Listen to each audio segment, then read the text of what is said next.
Nahuli na rin sa wakas si dating Congressman Zaldico pero hindi po sa paraan na inaasahan ng marami. Sa matagal na panahon, inisip kasi ng marami na ang International Criminal Police Organization or Interpol ang kukuha sa kanya gamit po ang isang red notice gaya po na nangyari kay dating Pangulong Duterte. Inisip naman ng iba na hindi madaling makuha si Zaldico dahil meron na raw siyang tinatawag na Portuguese Golden Passport na binibigay daw ng Portugal sa mga banyagang nag-iinvest sa kanilang bansa.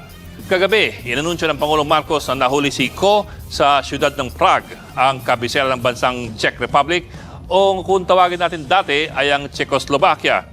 At malinaw sa pahayag ng Pangulo na hindi po Interpol ang nakakuha kay Zaldico. Sa halip, inaresto si Zaldico dahil wala siyang travel documents. Sa madaling sabi, wala po siyang valid passport maging Philippine o Portuguese.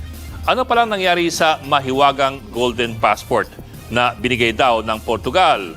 Misconception po kasi yan. Wala naman talagang Golden Passport ang Portugal.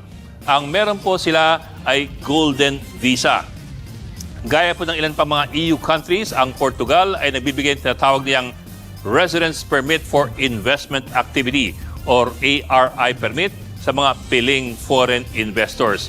Ito pong Golden Visa Program kung tawagin, nagsimula noon pang 2013. Nagbibigay po ito ng permanent residency sa mga banyaga na mag-invest ng kalahating milyong euros sa Portugal, maging sa investment funds or new businesses o dati sa real estate.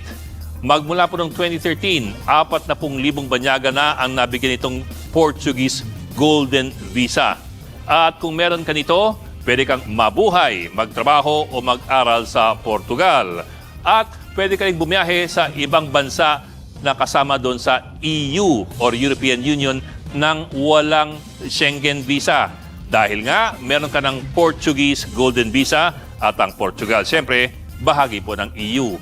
Ang suspetsa ngayon ng marami, ito talaga ang nakuha ni Zaldico, isa pong Portuguese Golden Visa. Pero ito nga, kung meron na siyang Portuguese Golden Visa, bakit pa rin siya dinampot sa Czech Republic dahil sa kawalan ng travel documents? Maring ito po ang dahilan.